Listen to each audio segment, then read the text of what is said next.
जो पिछली क्लास में हम समस्थानिक, समभारिक और सम इलेक्ट्रॉनिक के बारे में डिस्कस कर रहे थे, क्या होते हैं।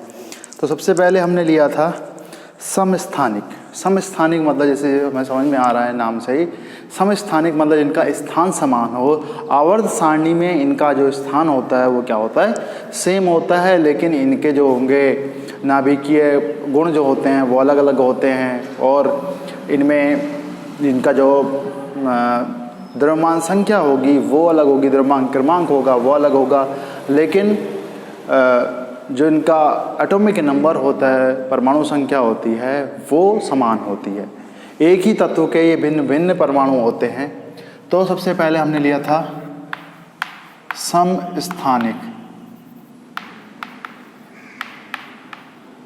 तो समस्थानिक के बारे में हम डिस्कस पहले ही कर चुके थे। तो समस्थानिक के बारे में आप लास्ट पॉइंट लिख लेना कि इनका स्थान जो है, इनका आवर्त सारणी में इनका स्थान समान होता है। आवर्त सारणी में इनका स्थान समान होता है। आवर्त सारणी में इनका स्थान समान होता है। तो अगला है समभारिक, मीन्स आइसोबार्स। तो आइसोबार्स की अगर हम बात करें तो पहला तो हो गया था आइसोटॉप्स। ये एक ही तत्व के भिन्न भिन्न परमाणु थे, लेकिन अगर हम लेते हैं समभारिक, मतलब जैसे हमें नाम से पता चल रहा है जिनका भार समान हो, मतलब जिनका जो द्रव्यमान संख्या होगी वो समान होगी, लेकिन परमाणु क्रमांक अलग अलग होगा और इनके सारे गुण अलग अलग होंगे। अलग अलग होंगे आवर्त सारणी में भी, इनके भौतिक, रासायनिक, हर तरह के गुण इनके अलग अलग होने वाले हैं। एक ही चीज़ समान है कि इनका भार जो होगा वो समान होगा, ये समभारिक होंगे और इनमें कोई भी सिमिलरता नहीं होगी, सब कुछ अलग अलग होगा इनका। तो इसमें लिख लीजिए भिन्न तत्वों के वे परमाणु जिनकी द्रव्यमान संख्या समान होती है। तो मतलब क्या होगा, द्रव्यमान संख्या जो होगी, द्रव्यमान संख्या, जिनकी द्रव्यमान संख्या, भिन्न तत्वों के वे परमाणु जिनकी द्रव्यमान संख्या समान होती है, जिनकी द्रव्यमान संख्या समान होती है, समभारिक कहलाते हैं।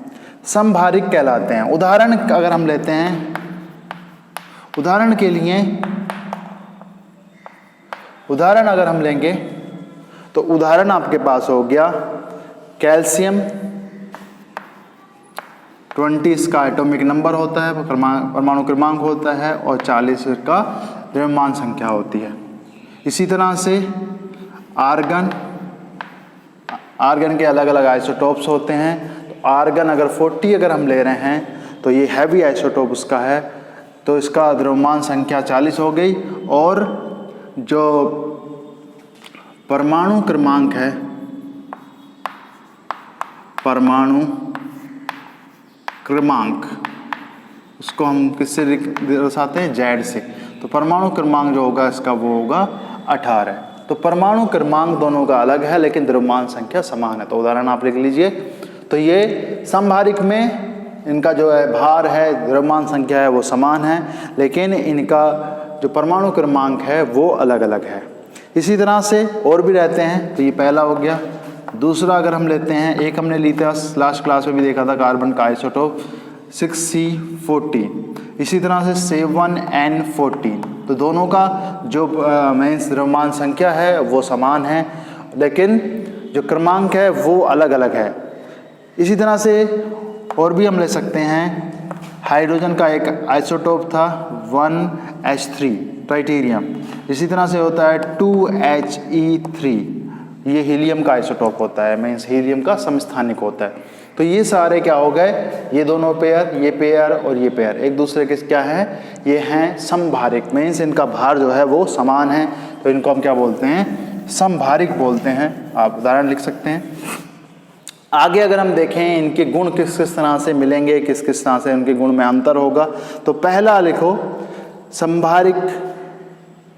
समभारिक तत्व परमाणुओं की विशेषताएं, इसमें हेडिंग डाल लो संभारिक तत्वों की विशेषताएं, मीन्स कैरेक्टरिस्टिक्स ऑफ आइसोबार्स, संभारिक तत्वों की विशेषताएं। क्या क्या विशेषताएं होती हैं, क्या क्या गुण होते हैं? पहले तो इस पे गुण लिखिए। संभारिक में न्यूक्लियॉन्स की संख्या, जो न्यूक्लियॉन्स की संख्या होगी, न्यूक्लियॉन्स क्या होते हैं? न्यूक्लियॉन्स का जो नंबर होता है वो होते हैं प्रोटॉन प्लस न्यूट्रॉन। तो प्रोटॉन प्लस न्यूट्रॉन मतलब प्रोटॉन और न्यूट्रॉन का सम क्या होता है? ये होता है द्रव्यमान संख्या। तो द्रव्यमान संख्या समान है, मतलब जो न्यूक्लियॉन्स हैं उनकी संख्या जो होगी वो समान होगी, मतलब नंबर ऑफ न्यूक्लियॉन्स सेम होगा। संभारिक में न्यूक्लियॉन की कुल संख्या समान होती है। न्यूक्लियॉन की कुल संख्या समान होती है, परंतु अगर हम देखें तो n की वैल्यू भी अलग होगी और p की वैल्यू भी होगी। परंतु न्यूट्रॉन की संख्या तथा प्रोटॉन की संख्या, किंतु न्यूट्रॉन की संख्या तथा प्रोटॉन की संख्या, किंतु प्रोटॉन की संख्या तथा न्यूट्रॉन की संख्या, किंतु प्रोटॉन की संख्या तथा न्यूट्रॉन की संख्या भिन्न भिन्न होती है। मतलब n और p का जो मान होगा, वैल्यू होगी, वो अलग अलग होगी, लेकिन इन दोनों का सम जो होगा वो समान होगा। जैसे हम यहाँ पे देखें भाई, प्रोटॉन किसके इक्वल होते हैं? p होता है z के इक्वल, मतलब 18 हो गया। n कितना होता है? n is a minus p या फिर a माइनस z। तो ये कितना आ गया? a कितना है? 40, z कितना है? 18, तो कितना आ गया? 22। ये हो गया इसके लिए। अब इसके लिए लेते हैं, इसके लिए p कितना हो गया? प्रोटॉन होता है z के इक्वल, 20 हो गया। और n कितना आ गया?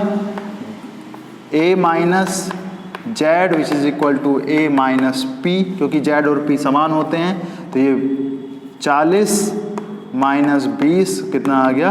20। तो भाई देखो n और n दोनों के लिए अलग अलग हैं, p भी अलग अलग हैं, लेकिन दोनों का सम जो है वो समान है। तो कुल न्यूक्लियॉन्स की संख्या समान होती है, लेकिन न्यूक्लियॉन्स का अलग अलग नंबर है, मतलब प्रोटॉन और न्यूट्रॉन्स का नंबर अलग अलग होता है। अब इसमें अगर हम देखें इलेक्ट्रॉन, प्रोटॉन, न्यूट्रॉन सबकी संख्या क्या है? अलग अलग है। सबकी संख्या अलग अलग होने की वजह से इनके भौतिक, रासायनिक व नाभिकीय गुण जो होंगे वो अलग अलग होंगे। तो आगे लिख लीजिए, संभारिक परमाणुओं में न्यूट्रॉन, प्रोटॉन व इलेक्ट्रॉन की संख्या, न्यूट्रॉन, प्रोटॉन व इलेक्ट्रॉन की संख्या भिन्न भिन्न होने के कारण इनके भौतिक, रासायनिक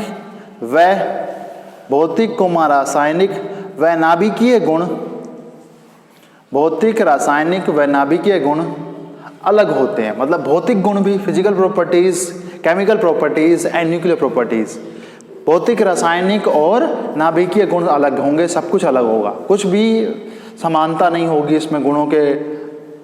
गुणों में अगर समानता देखें तो किसी भी तरह की कोई समानता नहीं होती है। और दूसरा, आवर्त सारणी जो मॉडर्न पीरियोडिक टेबल है उसमें जेड के अकॉर्डिंग तत्वों को अरेंज किया जाता है। भाई जेड अलग है तो इनकी आवर्त सारणी में जो स्थिति होगी, पोजीशन होगी, वो भी अलग रहेगी। तो अगला पॉइंट लिख लो, आवर्त सारणी में संभारिक परमाणुओं का स्थान भिन्न होता है। आवर्त सारणी में संभारिक परमाणुओं का स्थान भिन्न होता है, मतलब आवर्त सारणी में इनका स्थान जो होगा वो भिन्न होगा, इनका स्थान सेम नहीं होगा। अगला हम देखते हैं, थर्ड केस जो है वो है सम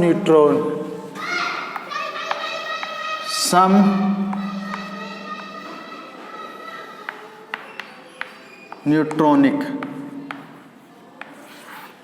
सम न्यूट्रॉनिक अगर हम लेते हैं, सम न्यूट्रॉनिक क्या होते हैं? सम न्यूट्रॉनिक मतलब जिसमें न्यूट्रॉन्स की संख्या समान होती है उसको हम क्या बोलते हैं? सम न्यूट्रॉनिक बोलते हैं। मीन्स ऐसे परमाणु जिसमें न्यूट्रॉन्स की संख्या समान होगी उसको हम क्या बोलेंगे? सम न्यूट्रॉनिक बोलेंगे। इंग्लिश में उसको हम बोलते हैं आइसोटोन्स। ये क्या है? आइसोटोन्स है। तो इसमें लिख लीजिए इसकी परिभाषा, वे नाभिक जिनमें न्यूट्रॉन की संख्या समान, वे नाभिक जिनमें न्यूट्रॉन की संख्या समान होती है, वे नाभिक जिनमें न्यूट्रॉन की संख्या समान होती है, मतलब जिनकी न्यूट्रॉन की संख्या समान होगी, वे नाभिक जिनमें न्यूट्रॉन की संख्या समान होती है, सम न्यूट्रॉनिक ब्रैकेट में लिख लेना आइसोटोन्स कहलाते हैं। सम न्यूट्रॉनिक आइसोटोन्स कहलाते हैं। जैसे क्या उदाहरण हम ले सकते हैं? 1H2 and 2He3। 1H2 and 2He3 अगर हम लेते हैं, भाई न्यूट्रॉन्स की संख्या निकालनी है। भाई न्यूट्रॉन्स अगर समान है तो क्या हो गया? वो सम न्यूट्रॉनिक हो गया। अब इसमें न्यूट्रॉन की संख्या समान है या फिर नहीं है वो आप कैसे देखोगे? निकालो संख्या, किसकी संख्या ज़्यादा है किसकी संख्या कम है। तो पहले में अगर हम देखें इसमें तो न्यूट्रॉन की संख्या क्या होती है? फिर से वही A माइनस जेड, यहाँ पर भी n क्या हो गया? A minus Z. भाई A कितना है? 3 है, Z कितना है? 2 है, तो कितना आ गया? 1। यहाँ पे A कितना है? 2 है, Z कितना है? 1 है, तो ये भी कितना आ गया? 1। तो ये दोनों उदाहरण क्या हो गए? सम न्यूट्रॉनिक के उदाहरण ये हो गए। भाई दोनों में न्यूट्रॉन की संख्या समान है तो इसको हम क्या बोलेंगे? सम न्यूट्रॉनिक। इसी तरह से होता है सम इलेक्ट्रॉनिक। सम इलेक्ट्रॉनिक मतलब इसमें इलेक्ट्रॉन की संख्या समान होती है। अगर इलेक्ट्रॉन की संख्या समान होगी तो उसको हम क्या बोलेंगे? सम इलेक्ट्रॉनिक बोलेंगे। मतलब एक तरह से हम बोल सकते हैं कि ऐसे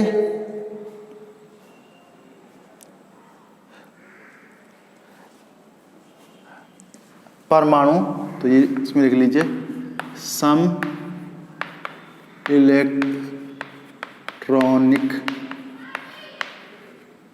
सम electronic hence iso electronic, iso electronic. सम इलेक्ट्रॉनिक मतलब आइसो इलेक्ट्रॉनिक, मतलब जिसमें इलेक्ट्रॉनों की संख्या समान हो। तो इसमें लिख लीजिए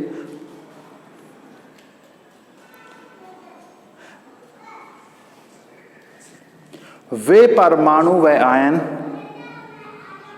वे परमाणु व आयन जिनमें इलेक्ट्रॉनों की संख्या, वे परमाणु व आयन जिनमें इलेक्ट्रॉनों की संख्या समान होती है, जिनमें इलेक्ट्रॉनों की संख्या समान होती है, सम इलेक्ट्रॉनिक कहलाते हैं। सम इलेक्ट्रॉनिक कहलाते हैं। जैसे अगर हम देखें ऑक्सीजन में कितने इलेक्ट्रॉन होते हैं? ऑक्सीजन एटम अगर हम लेते हैं तो उसमें होते हैं 6 - 2 मतलब 2 इलेक्ट्रॉन और ऐड कर दिए तो इलेक्ट्रॉन कितने हो गए यहाँ पे? वो हो गए 8। इसी तरह से नाइट्रोजन के एटम में कितने इलेक्ट्रॉन होते हैं? 5 होते हैं। परमाणु क्रमांक 5 है, इतने इलेक्ट्रॉन है इसमें। 3 इलेक्ट्रॉन -3 मतलब 3 इलेक्ट्रॉन ऐड कर दिए तो कितने होगा? 8। फ्लोरीन के कितने होते हैं? 7। एक ऐड कर दिया -4 से, मतलब 1 इलेक्ट्रॉन एक्स्ट्रा ऐड कर रहे हैं तो कितना हो गया? 8। इन सब में इलेक्ट्रॉन की संख्या क्या होगी? समान होगी। तो ये क्या हो गए? सम इलेक्ट्रॉनिक हो गए। तो ऐसे में इस परमाणु या आयन जिसमें इलेक्ट्रॉन की संख्या समान होगी उसको हम क्या बोलेंगे? सम इलेक्ट्रॉनिक बोलेंगे, जहाँ पे इलेक्ट्रॉन की संख्या समान रहती है, इलेक्ट्रॉनों की संख्या में कोई भी अंतर यहाँ पे नहीं रहेगा। तो ये हो गया सम इलेक्ट्रॉनिक। आगे हम देखते हैं प्लैंक्स क्वांटम थ्योरी। आगे हमारा टॉपिक आता है प्लैंक का क्वांटम सिद्धांत। प्लांक क्वांटम थ्योरी या प्लांक का क्वांटम सिद्धांत अगर हम देखते हैं, प्लांक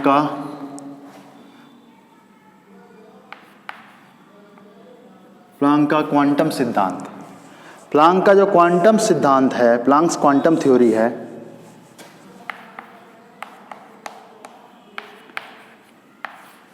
क्वांटम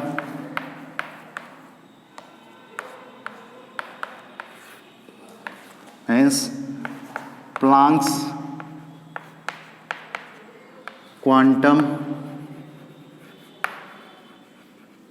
थ्योरी वो क्या है, क्या ये हमें बताती है? प्लांक्स क्वांटम थ्योरी क्या होती है, प्लांक का क्वांटम सिद्धांत क्या होता है, वो हम आगे देखने वाले हैं। भाई ये प्लांक जो है साइंटिस्ट है, उसने ये थ्योरी दी थी। उसने क्या बताया था? मैक्स प्लांक वो था। मैक्स प्लांक ने सन 1900 में ये थ्योरी दी, ये सिद्धांत दिया। ये सिद्धांत क्या है? जब जो विकिरण ऊर्जा होगी, विकिरण ऊर्जा के लिए जो है क्वांटम सिद्धांत उसने प्रतिपादित किया था, उसने दिया था। तो पहले एक स्टेटमेंट लिख लीजिए, मैक्स प्लैंक ब्रैकेट में लिख लेना 1900, मैक्स प्लांक ने सन 1900 में मैक्स प्लांक ने विकिरण ऊर्जा, मैक्स प्लांक ने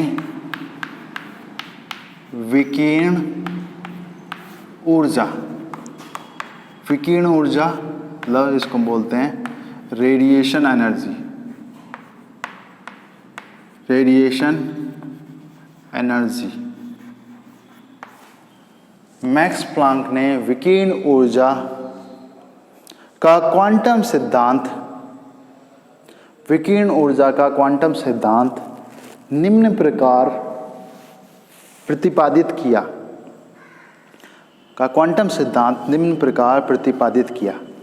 जो क्या क्या पॉइंट्स थे इसमें अगर वो हम देखें तो सबसे पहला उसने बताया कि किसी भी वस्तु के द्वारा जो ऊर्जा का जो शोषण होगा या उत्सर्जन होगा वो सतत नहीं होता है, वो असतत होता है। मीन्स सतत नहीं होगा, असतत होगा। सतत मतलब कंटिन्यूअस और असतत मतलब नॉन कंटिन्यूअस। कंटिन्यूअस और नॉन कंटिन्यूअस का क्या मतलब है कि कोई भी वस्तु अगर विकिरण ऊर्जा मतलब रेडिएशन एनर्जी, जैसे सन की जो लाइट है वो भी क्या है? रेडिएशन एनर्जी है, वो भी क्या रहती है? आपकी विकिरण ऊर्जा होती है। तो ऐसा नहीं है कि कोई भी मतलब जैसे लाइट का, कोई भी लाइट आ रही है उसका एक वो है रेडिएशन है, मीन्स विकिरण ऊर्जा हमारे पास है। तो जैसे कोई भी हमने पदार्थ लिया, उसकी सतह है ये, अब उसमें नहीं, ऐसा नहीं है कि किसी भी एनर्जी का लाइट जो है आप यहाँ पे डालो और ये पदार्थ जो है उसको उसका ऑब्जर्व कर लेगा, अवशोषण कर लेगा या उसका उत्सर्जन कर देगा। एक फिक्स एनर्जी होगी, उसी को वो या तो उसका अवशोषण करेगा या उत्सर्जन करेगा। ऐसा नहीं कि कोई भी एनर्जी डालो वो उसने उसका अवशोषण या उत्सर्जन कर लिया, मतलब उसने ग्रहण कर ली या उसने छोड़ दी, एब्जॉर्व कर ली या रिलीज कर दी। जैसे आप ऐसे समझ सकते हो कि आप भाई आपको जो है रोटी खानी है, भाई आपने सपोज 5 रोटी खाई, मैं अपनी ले लेता हूँ, मैंने 5 रोटी खाई, लेकिन मैं अभी भूखा रह गया, लेकिन मैं पूरी रोटी नहीं खा सकता। तो कंडीशन क्या है? खाओगे तो आप पूरी रोटी खाओगे, नहीं तो बिल्कुल नहीं खाओगे। ऐसे ही यहाँ पे होता है भाई, पदार्थ जो है, जो भी पदार्थ वो हमने लिया है वो एक एनर्जी का एक साइज है, मतलब जैसे रोटी है एक फिक्स है, या तो उसको पूरे को एब्जॉर्व करेगा, उससे ना तो कम को एब्जॉर्व करेगा ना ज़्यादा को एब्जॉर्व करेगा, मतलब एक फिक्स हो गया। या तो भाई 1 लेगा या 2 लेगा, रोटियों की तरह, या 3 लेगा या 4 लेगा। ऐसा नहीं है कि 3.5 ले लिया, 3.5 ले लिया, 4.5 ले लिया, मतलब आधा नहीं चलेगा इसमें, कम ज़्यादा कुछ नहीं होगा, पूरा ही लेना है। मतलब जितना पैकेट बना हुआ है एनर्जी का, उसको या तो पूरे को एब्जॉर्व करो या बिल्कुल नहीं, बिल्कुल, या फिर खाली बैठो। कोई मतलब नहीं होता है। तो मतलब ये नहीं है कि कोई भी आ गया, कितनी भी आ गई एनर्जी उसको ही उसने एब्जॉर्व कर लिया, तो मतलब कंटिन्यूअस मतलब कि जो भी आ रहा है उसी को एब्जॉर्व कर रहा है, फिक्स है, असत है, नॉन कंटिन्यूअस है। तो ये क्या हो गया, नॉन कंटिन्यूअस। मतलब ये नहीं है कि कुछ भी एब्जॉर्व हो रहा है, असतत होता है, सतत नहीं होता है। तो इसमें लिख लीजिए पहला पॉइंट, किसी वस्तु के द्वारा विकीर्ण ऊर्जा का शोषण, किसी वस्तु के द्वारा विकीर्ण ऊर्जा रेडिएशन एनर्जी का शोषण, शोषण मतलब एब्जॉर्प्शन,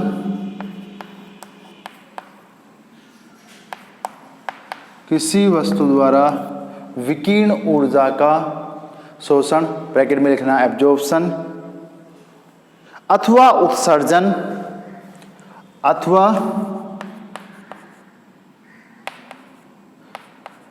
अथवा उत्सर्जन, उत्सर्जन मतलब इमिशन, अवशोषण अथवा उत्सर्जन, अथवा उत्सर्जन, सतत, सतत ब्रैकेट में लिखना है कंटिन्यूअस, सतत न होकर असतत, डिसकंटिन्यूअस या नॉन कंटिन्यूअस, नॉन कंटिन्यूअस भी लिख सकते हैं या डिसकंटिन्यूअस भी लिख सकते हैं। सतत ना होकर असतत होता है, सतत ना होकर असतत होता है। ये हो गया फर्स्ट पॉइंट। दूसरा अगर हम देखें तो ऊर्जा का जो शोषण होगा वह सतत ना होके क्या होगा, असतत होगा, कंटिन्यूअस ना होके डिसकंटिन्यूअस होगा। मतलब एक पैकेट के फॉर्म में वो एनर्जी लेगा, उस पैकेट को, उस बंडल को, एनर्जी को क्या बोलते हैं, क्वांटा बोलते हैं। वो पैकेट एनर्जी का क्वांटा कहलाता है, मतलब पैकेट के फॉर्म में ही वो एनर्जी को एब्जॉर्ब करेगा डिसकंटिन्यूअसली, असतत फॉर्म में। तो दूसरा पॉइंट इसका आप लिख लीजिए, ऊर्जा का शोषण या उत्सर्जन, ऊर्जा का शोषण या उत्सर्जन निश्चित ऊर्जा के पैकेट, निश्चित ऊर्जा के पैकेट, ब्रैकेट में लिखना बंडल, निश्चित ऊर्जा के पैकेट, ब्रैकेट में लिखना बंडल के रूप में होता है। मतलब एक जैसे पूरी रोटी लेनी है, एक लेनी है, दो लेनी है, या तीन लेनी है, चार लेनी है, मतलब आधी नहीं लेनी है या 3/4 नहीं लेनी। मतलब ऐसा नहीं है कि थोड़ी सी तोड़ के रख दी और बाकी खा ली, ऐसा नहीं चलेगा, पूरा ही खाना पड़ेगा। पूरा खा सकते हो तो खाओ, नहीं तो बिल्कुल नहीं खाओ। तो ऊर्जा का शोषण या उत्सर्जन निश्चित ऊर्जा के पैकेट के रूप में होता है। ये हो गया सेकेंड पॉइंट। थर्ड पॉइंट अगर हम देखें तो जैसे मैंने अभी बताया, जो ऊर्जा का जो पैकेट होगा, बंडल होगा, उसको हम क्या बोलेंगे, क्वांटम बोलेंगे या फिर फोटोन बोलते हैं। तो उसमें लिख लीजिए थर्ड पॉइंट, सी पॉइंट, ऊर्जा का पैकेट, ऊर्जा का पैकेट को क्वांटा, ऊर्जा के पैकेट को क्वांटा, ऊर्जा के पैकेट को क्वांटा या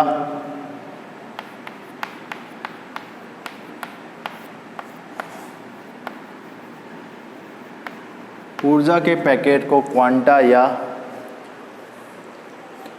फोटोन,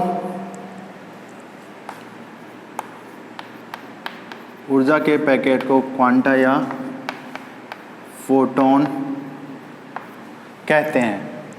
क्वांटा भी कह देते हैं, फोटोन भी कह देते हैं, एक ही बात है, दोनों में कोई अंतर नहीं है। ऊर्जा के पैकेट को क्वांटा या फोटोन कहते हैं। और जो क्वांटा या फोटोन है उसकी एनर्जी अगर हमें ज्ञात करनी है तो नेक्स्ट पॉइंट हो गया, ऊर्जा के क्वांटा या फोटोन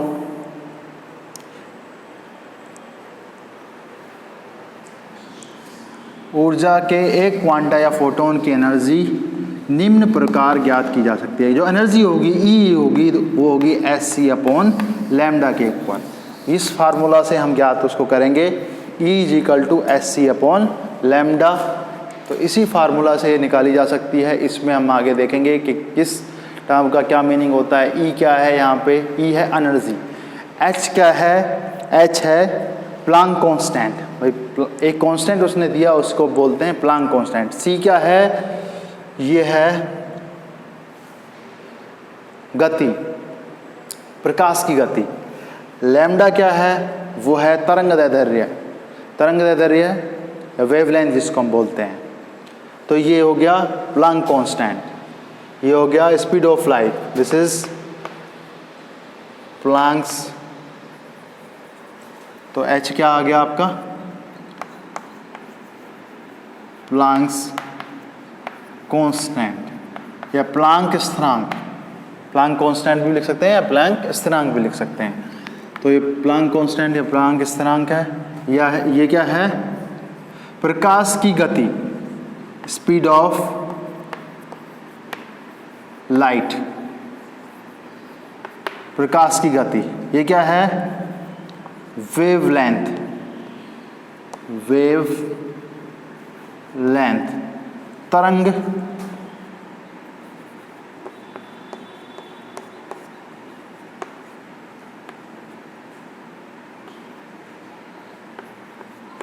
तरंग दैर्ध्य।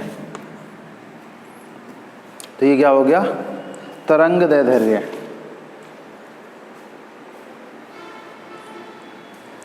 तरंग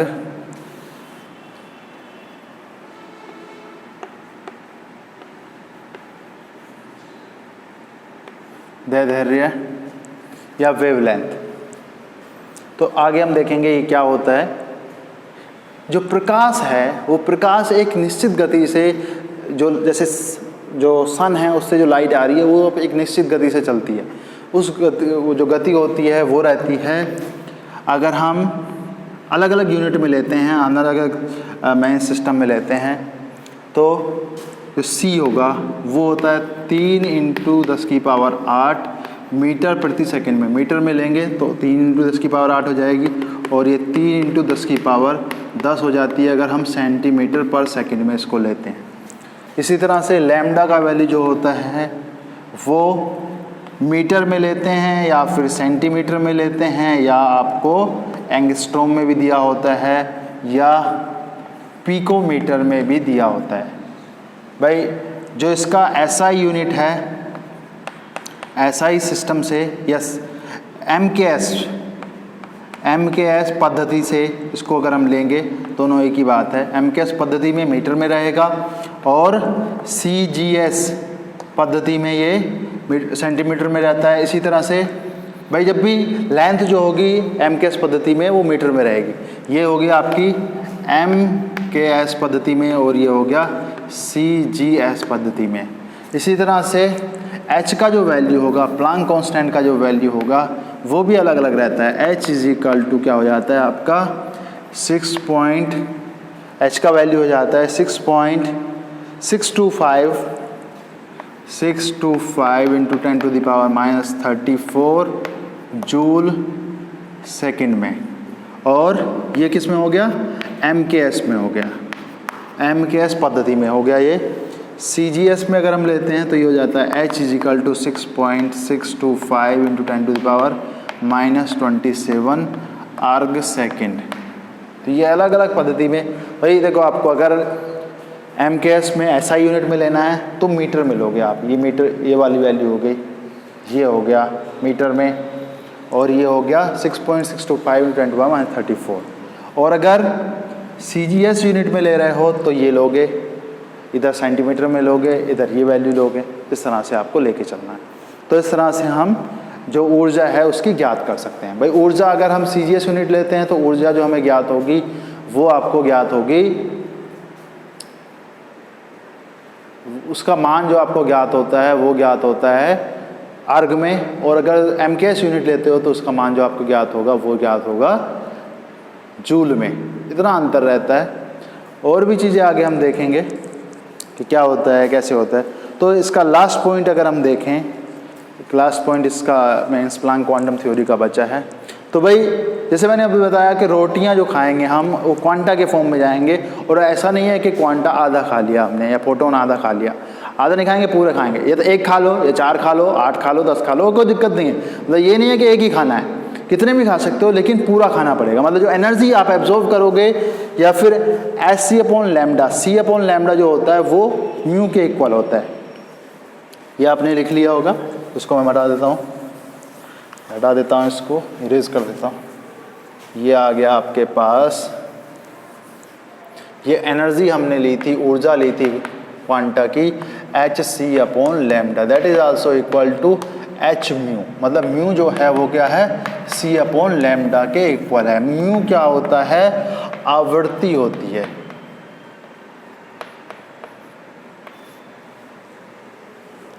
म्यू क्या हो गया, वो हो गया आपकी आवृत्ति हो गई,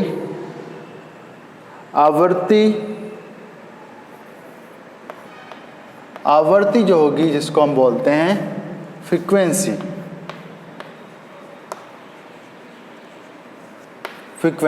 तो एनर्जी को हम इससे भी निकाल सकते हैं।